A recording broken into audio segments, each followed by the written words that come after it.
Hey, how's it going? This is Random Butler. I was thinking, kind of a little joke helpful, but it's helpful too. You do this, okay?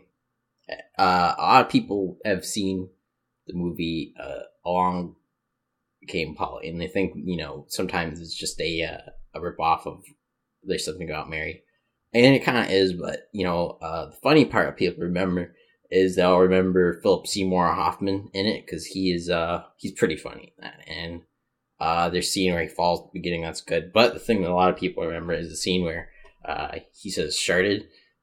Sharted is I don't know, it's funny there, but it means shitting and farting at the same time. And I did get thinking because I've done that a couple times, but the reason why I haven't done it more is because it could happen to anybody. We all get things going on down there, but you kind of have to be smart about it. You gotta there are things that you can do to not have that happen to you. Obviously, you don't want to be out on a date and have a little unplanned outburst happen and really ruin the show there. What you can do first of all is don't fart so hard. We all have the slob friend who just will be like gross and try and fart as loud as he can. Those are the same type of people who complain about ruining their underwear and stuff like that because they're farting too hard. If there's any possibility at all, and you really have to do kind of a risk assessment and go like, okay, what does it feel like down there? Am I sure this is a fart? Or, is there liquid there? And I know this is kind of gross, but it is something that you don't want to have happen. You don't want to have to run to the bathroom, plug up the toilet and, all that. So, yeah, what you really have to do is, say, is this going to be a fart? Am I 100% sure? And even then, maybe you can impress some people by doing like a cool little fart. But I would say that it's much more impressive to not, shirt. So I would say what you should do is maybe like let it out really slowly. That's what I would do is you can kind of lean back or lean forward and pull your cheeks apart, and then it kind of, instead of having to push out, you can kind of release, and if there's anything in there it probably won't come out if you're not pushing really hard. So there's no need ever to like force a fart out. If it's air, it comes out. If you got to take into account how your digestive system is feeling. I mean, do you have irritable bowel syndrome? Are you on a rocking boat? What's your digestive system feel like? So, if you're going, hey, I'm not so sure. I don't think I had the best night. With your guts churning in there.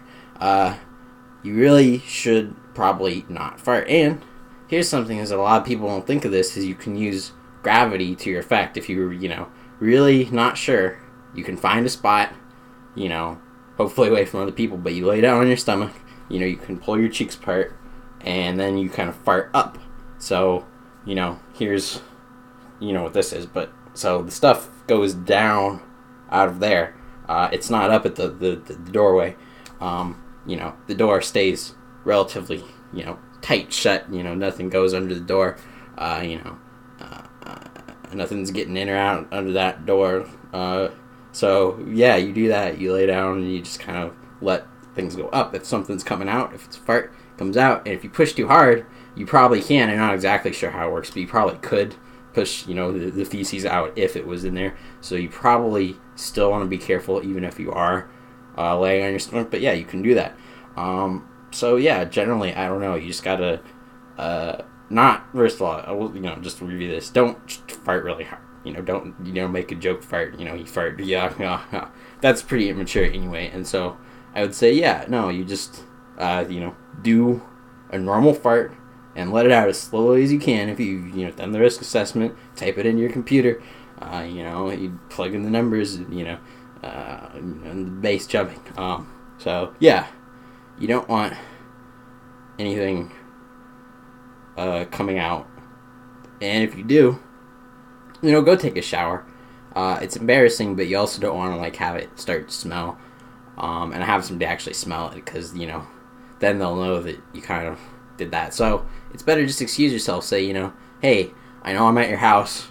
Can I take a shower? Almost nobody. I've never had anybody refuse me taking a shower at their house. If I really need it. Sometimes they'll give you a washcloth, ask for your own washcloth, ask for your own towel beforehand. But yeah, you can do that if it really comes down to it. If you did start, or even if even if you take a poop and it goes, a little, kind of getting a little too much, and toilet paper's not doing it, and you just want to be clean. You can call out through the door. You say, hey, could you bring me a washcloth and a towel? I think I need to use your shower. And people understand because everybody's been there. We're all human.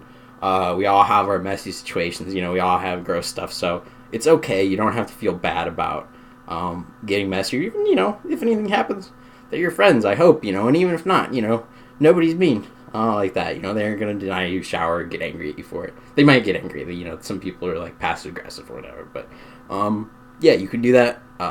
Just be smart. Clean up. Just, nobody wants. It's dirty too. It's not clean. You don't want to get it on your hands and your food or get somebody sick. Because you were preparing your food and you scratched your butt and there was poop in there or something. So, it's just, don't be gross. Don't be Philip Seymour Hoffman. And along came Polly. And, alright. This is getting a little long. I'm going to cut it off, but,